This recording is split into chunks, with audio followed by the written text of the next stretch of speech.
এই অনেকদিন ধরেই তোমাদের একটা কথা বলবো ভাবছিলাম। আগে কি মহারাজ?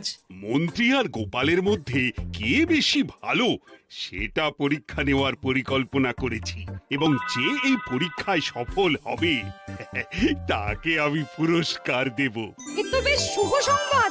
এই পুরস্কার সেই ব্যক্তি পাবে যে ভালো কাজ করবে, ভালো চিন্তার মাধ্যমে বাকি মানুষদের কাছে এক অনুপ্রেরণার উদাহরণ হবে। বাহ, বাহ, সাধু সাধু, খুব ভালো প্রস্তাব মহারাজ। ভালো না ছাই, এটা কোনো পুরস্কার নয়। ছে, ভালো কাজ করা কি আর চারটিখানি কথা? মহারাজ, একটা অনুরোধ ছিল। তোমার আবার কি অনুরোধ? বলছিলাম এখন আমাকে একটু বেরোতে হবে। আসলে আজ আমার নাতি নাতনিদের দল বাড়ি আসবে অনেক দিন পর, তাই ওই আর কি একটু গল্প আড্ডা খাওয়া দাওয়ার ব্যাপার আছে, এই আর কি। কোথাকার কোন রাজা এলো আমার? যখন ইচ্ছে আসবে, যখন ইচ্ছে যাবে, আর সেগুলো নাকি আমাদের মেনেও নিতে হবে। উফ, মন্ত্রী, এই হিংসুটে পানাগুলো কবে বন্ধ হবে তোমার বলো তো? তুমি যাও তো গোপাল। মানুষের ভালোবাসা পাওয়া, জনপ্রিয় হওয়া এত সহজ নয়। অনেক ধন্যবাদ মহারাজ। আমার তো বেশ গর্ব হয় তোমার জন্য, আর আমি চাই যে গোপাল আরো ভালো কাজ করে সেরা নাগরিক সম্মান পেয়ে এই কৃষ্ণনগরের মুখ আরো উজ্জ্বল করুক। নিশ্চয়ই মহারাজ, চেষ্টা করব। তবে পুরস্কারের কথা ভেবে আমি কোনোদিন কাজ করি না মহারাজ। যেটা আমার ঠিক মনে হয় তাই করি। এবার আমায় অনুমতি দিন, আমি আসি। হুম, বেশ বেশ, যাও যাও।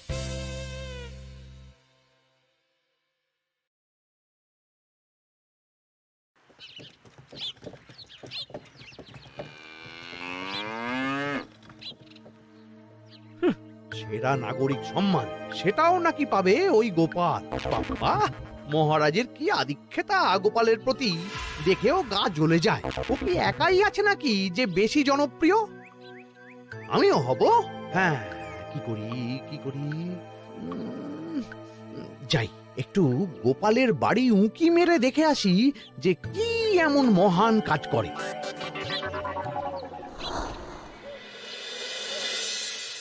ও দিদা, শরবতটা দারুণ হয়েছে গো। হ্যাঁ, প্রাণটা জুড়িয়ে গেল। আর একটু খাবি নাকি তোরা? না না গিন্নি, বেশি শরবত খেলে বাকি কিছু আর খেতে পারবো না। তুমি বরং ওই তরমুজ, জাম, যা যা ফল এনেছি সব এনে দাও। আচ্ছা আচ্ছা, সেই ভালো। উফ, আজকের দিনটা পুরো জমে গেল। মানে কোনো তুলনা হয় না। সে আর বলতে, গোপাল দাদুর জায়গা কেউ কোনোদিনও নিতে পারবে না।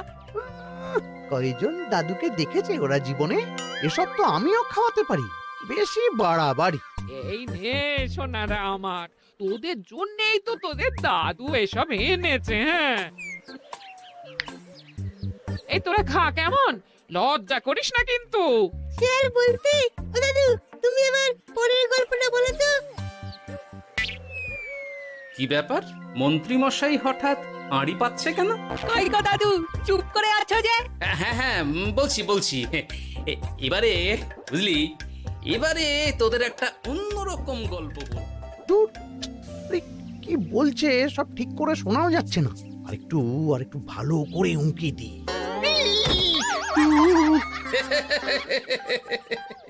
কি মন্ত্রী মশাই, ধরা পড়ে গেলেন তো? ওই জন্যই বলে অতি কৌতূহল ভালো নয়। কিসের কৌতূহল শুনি? কিসের কৌতূহল? তুমি কি ভাবছিলে যে আমি আড়ি পাচ্ছিলাম? মোটেই না, মোটেই না। আমি একটা দরকারি জিনিস খুঁজতে খুঁজতে ভুল করে চলে এসেছি এখানে। হ্যাঁ। আপনি কত ধরনের ভুল করতে পারেন সেসব আমার জানা আছে মন্ত্রী মশাই। এখন আমি সব আপোষ করে নিচ্ছি। এরপর এমন হবে যে লোকে তোমাকে পাপোশ করেও পুজবে না। না, কেমন যেন ঠেস মেরে কথাগুলো বলে গেলে মনে হচ্ছে। মন্ত্রী মশাই অমন করে রেগে গেলেন কেন গোপাল দাদু? আমিও তো সেটাই ভাবছি রে। যাকে সেসব বাদ দে, নে আমরা বরং গল্পে ফিরি। সেই ভালো।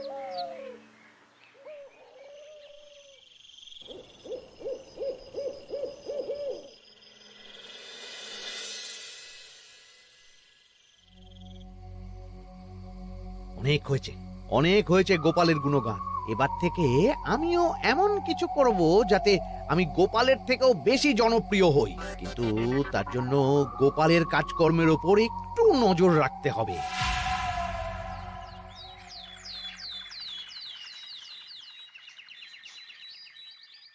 শোন বটাঘটা, কয়েকদিন তোদের গোপালের ওপর পুরো নজর রাখতে হবে।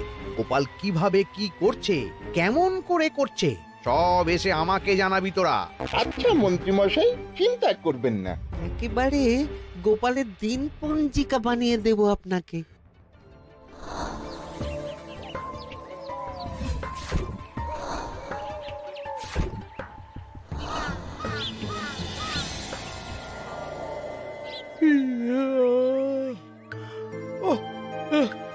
দুপুরের ঘুমটাও একটু ঠিক করে ঘুমোতে দিবি না রে তোরা? কি হয়েছে বল। আগে মন্ত্রীমশাই আপনিই তো বলেছিলেন। ঠিক আছে, ওহো, বল কি হয়েছে। দেখে যা বুঝলাম গোপাল বড় উদার, পরোপকারীও। সে কাউকে ঠকায় না, আর নিজেও ঠকে না। হ্যাঁ, সবাই তাকে খুব ভালোবাসে। হয়েছে বুঝেছি, এবার থাম তো। গোপাল পরোপকারী? হাহ, এতদিন ও ছিল, কিন্তু এবার আমার পালা।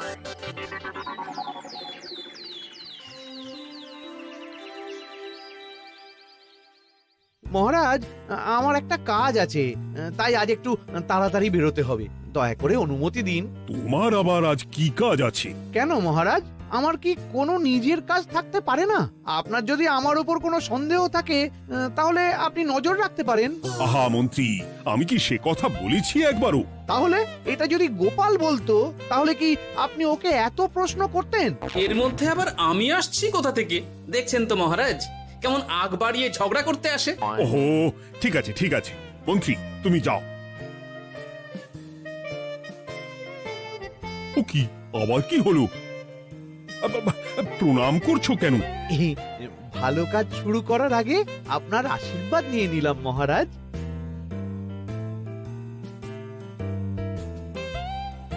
কিছু কি বুঝলেন মহারাজ? না, কি ব্যাপার বলো তো? কি সব ভালো কাজ শুরু করার কথা বললো শুধু? সেটাই তো, থেকে থেকে কি যে হয় বুঝি না।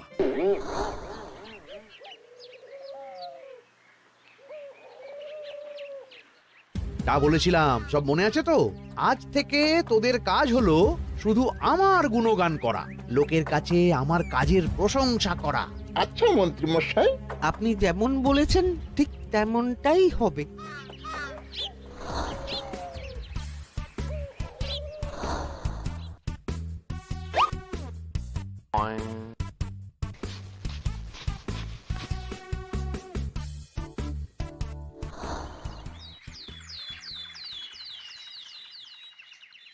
সত্যি কথা, মন্ত্রী মশাইয়ের মতো আর ভালো মানুষ হয় না। ওনার মন অনেক বড়। সে আর বলতে। বরাবরই তো খুব বড় মাপের মানুষ। আরে আরে গোপাল দাদা, আরে কোথায় চললে? এই রাজসভায়। ও মা, তাহলে তো তোমার সাথে মন্ত্রী মশাইয়েরও দেখা হবে। হবে বই কি? বাহ বাহ বাহ বাহ, তাহলে তুমি একটু ওনাকে আমার গিন্নির তরফ থেকে ধন্যবাদ জানিয়ে দিও। গতকাল উনি আমাদের অনেক সাহায্য করেছিলেন কি না? সাহায্য? মন্ত্রী মশাই? আচ্ছা, ঠিক আছে।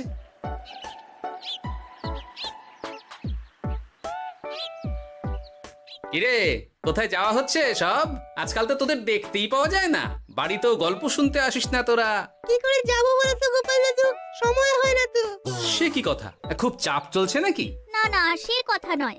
আসলে মন্ত্রী মশাইয়ের বাড়িতে একবার ঢুকলে খাওয়া দাওয়া গল্প খেলা সবকিছু সেরে বেরোতে বেরোতেই অনেক দেরি হয়ে যায়, তাই আর তোমার বাড়িতে যাওয়ার সময় হয় না।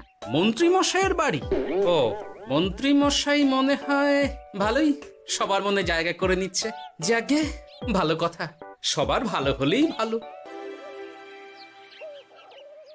তা মন্ত্রী, চারপাশ থেকে তো তোমার নামে বেশ ভালো ভালো কথাই শুনছি। খুব ভালো। এইভাবেই মানুষের পাশে থাকো সব সময়। এখন তো গোপালের থেকেও সবার মুখে তোমার নামই আগে আসে। বেশ হয়েছে, এটাই তো চাইছিলাম। গোপালকে ছাপিয়ে গেল মন্ত্রীর কাজ, সকলের মুখে তাই ওর নাম আজ। ও কি গোপাল, তুমি এত চুপচাপ কেন? সবাই এখন আমায় বেশি ভালোবাসে, এতে কি তোমার কোনো অসুবিধা হচ্ছে গোপাল? অসুবিধা? কি যে বলেন মন্ত্রী মশাই, এটা তো খুব ভালো কথা। তবে কি বলুন তো, মানুষ যত তাড়াতাড়ি মাথায় তোলে, কিছু হলে ঠিক তত তাড়াতাড়ি মাথা থেকে নামিয়ে দেয়। মানে কি বলতে চাইছো? না তেমন কিছু না, ওই নিজের জায়গাটা ধরে রাখাটাই আসল। সত্যি কথা বলেছো গোপাল, এক দুদিনে রাতারাতি কিছু অর্জন করা যায় না। যাই হোক, সভা আজ এখানেই শেষ করলাম। না, এখন আর কারোরই আমাকে প্রয়োজন নেই মনে হয়। সবাই তো মন্ত্রী মশাইয়েরই জয়গান করছে, তবু যেন কেমন খটকা লাগছে আমার। ধুর, এত ভেবে কাজ নেই, ভোলা ময়রার দোকান থেকে বরং কটা রসগোল্লা কিনে নিয়ে যাই। কই গো, আমাকে গোটা 10 রসগোল্লা দাও তো। রসগোল্লা তো হবে না। কি হবে না? এই তো সামনে রাখা দেখতে পাচ্ছি। ওগুলো ওই মন্ত্রী মশাইয়ের জন্য রাখা আছে। ওগুলো ছাড়া তুমি অন্য কিছু বলো, আমি দিচ্ছি। না থাক, কিছু লাগবে না।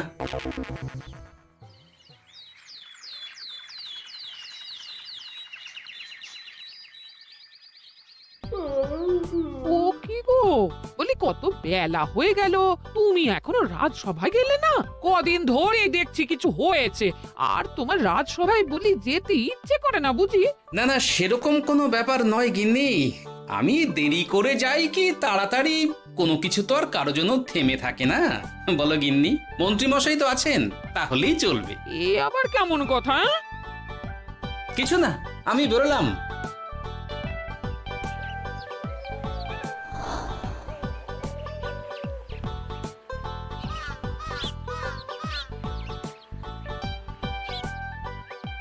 কিরে, তোরা সব এখানে দাঁড়িয়ে কেন?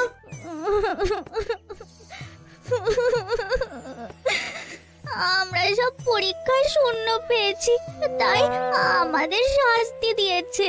আসলে আমরা এতদিন কোনো পড়াশোনা করিনি তো বাড়িতে, পুরো সময়টা শুধু ওই মন্ত্রী মশাইয়ের বাড়িতে মজা করে কাটিয়েছি, তাই এমন হয়েছে। তা নিজের ভুলটা যে বুঝতে পেরেছিস এটাই অনেক। এই কারণেই বলে নিজের কাজ নিজেকেই করতে হয়, বুঝলি? এরপর মন দিয়ে পড়াশোনা করবি, সব ঠিক হয়ে যাবে।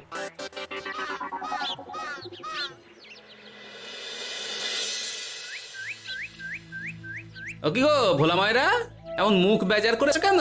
আর কি বলি গোপাল দাদা, খদ্দের একটাও নেই।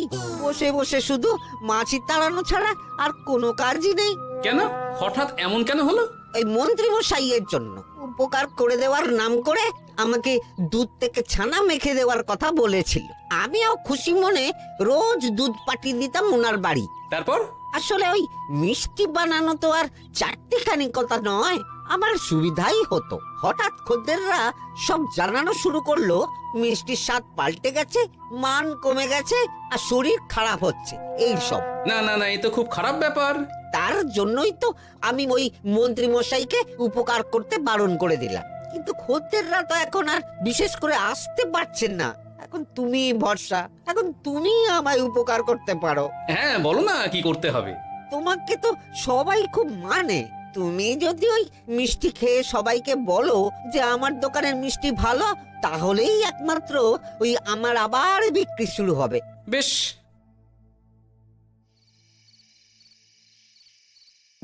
শোনো শোনো, তোমাকে না একটা কথা বলার আছে। কি কথা? তুমি ভালো মানুষই করছো, তাতে তোমার লাভ, আমার কি লাভ আছে তাতে? মানে তোমার আবার কি চাই? সোনার গয়না, আমার একটা নতুন সোনার হার চাই। হ্যাঁ, না দিলে কিন্তু আমি চলে যাব। ওই দেখো, আচ্ছা ঠিক আছে ঠিক আছে, দেবো। ও মা, তাই? সত্যি তুমি খুব খুব ভালো।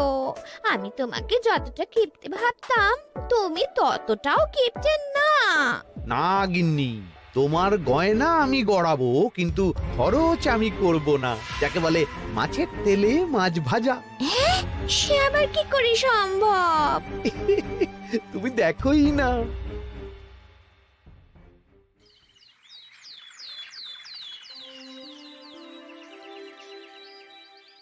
মহারাজ, আপনার কাছে একটা অনুরোধ ছিল। হ্যাঁ বলো না। এই আগামী সপ্তাহে আমি সকলকে বিনামূল্যে বস্ত্র ও খাদ্য সামগ্রী বিতরণ করতে চাই। আর তার জন্য আমার ইচ্ছা যে আপনি সেখানে প্রধান অতিথি হয়ে আসুন। বাহ বাহ বাহ, এ তো ভারী উত্তম প্রস্তাব, নিশ্চয়ই যাব। অনেক ধন্যবাদ, এ তো আমার পরম সৌভাগ্য মহারাজ। কি খুশি তাহলে? এই আর একটা কথা, মানে বুঝতেই তো পারছেন অনেক খরচ, তাই অল্প পরিমাণ যদি মোহর, মানে আপনার যেটা ভালো মনে হয়। বুঝেছি বুঝেছি, আর বলতে হবে না। আপনি মহান মহারাজ, আজকে বুঝতে পারলাম আপনি সকলকেই সমান চোখে দেখেন। কি হয়েছে গো, তোমরা সকলে এখানে? বড় বিপদে পড়ে এসেছি গো দাদা। কি হয়েছে একটু খুলে বলো দেখি। মন্ত্রী মশাইয়ের অতি উপকারের ঠেলায় আমাদের সকলেরই বড় সমস্যা দেখা দিয়েছে। প্রথম বুঝতে পারিনি, কিন্তু এখন বুঝতে পারছি। দয়া করে কিছু একটা করো গোপাল দাদা। বুঝলাম, ঠিক আছে, আমি দেখি কি করতে পারি। যা বুঝছি, কিছু একটা করে মন্ত্রীমশাইয়ের উপকার থেকে সকলকে বাঁচাতেই হবে, কিন্তু কি করি পেয়েছি উপায়। সামনেই বস্ত্র ও খাদ্য সামগ্রী বিতরণের অনুষ্ঠান করবে বলেছে না? ওটাতেই কিছু একটা করতে হবে। যা বললাম তাহলে বুঝলি তো? ভালো করে মন্ত্রীর উপর নজর রেখে আমাকে সবটা জানা। হ্যাঁ গোপাল দাদু, কোনো চিন্তা করো না, মন্ত্রী মশাইয়ের আসল রূপ সামনে আসবেই।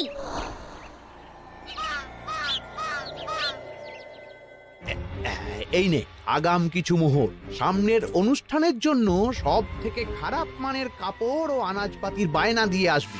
বাকি যেটুকু দাম থাকে সেটা আমি অনুষ্ঠানের দিন দিয়ে দেবো। আচ্ছা মন্ত্রী মশাই। মন্ত্রী মশাইয়ের চালাকিটা একবার দেখলি? বিতরণের নাম করে সব খারাপ জিনিসগুলো বিতরণ করার তালে আছে। খুব ভালো কাজ করেছিস। এখন বরং তোরা যা, আমাকে একটু বেরোতে হবে, বুঝলি? আচ্ছা দাদু।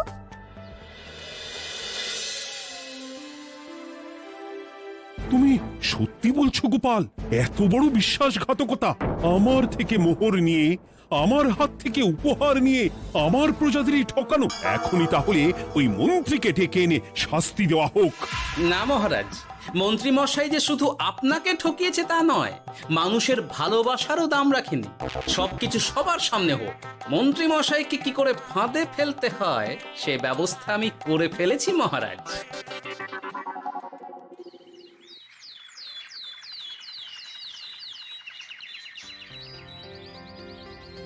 যাক বাবা, এই সুযোগে প্রচুর মোহর হাতে চলে এলো।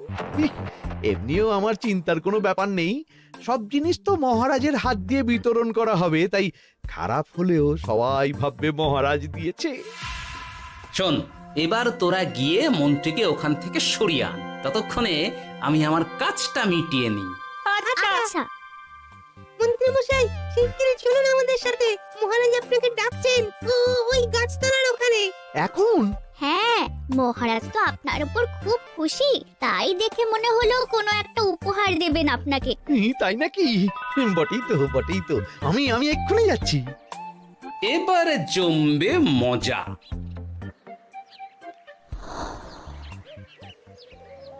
কই দেখি, কেউ তো কোথাও নেই।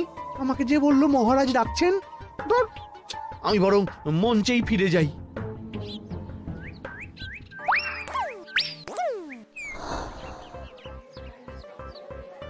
মন্ত্রী মশাই, আমরা চলে এসেছি। আপনি বলেছিলেন আজকে আমাদের পাওনা মিটিয়ে দেবেন। আপনার কথা মতো সবচেয়ে উৎকৃষ্ট মানের কাপড় আমি দিয়েছি। হ্যাঁ মন্ত্রী মশাই, আমিও একদম ওই টাটকা শাকসবজি, মাছ, মিষ্টি সব দিয়ে থলি ভরিয়ে দিয়েছি। এবার দামটা মিটিয়ে দিন।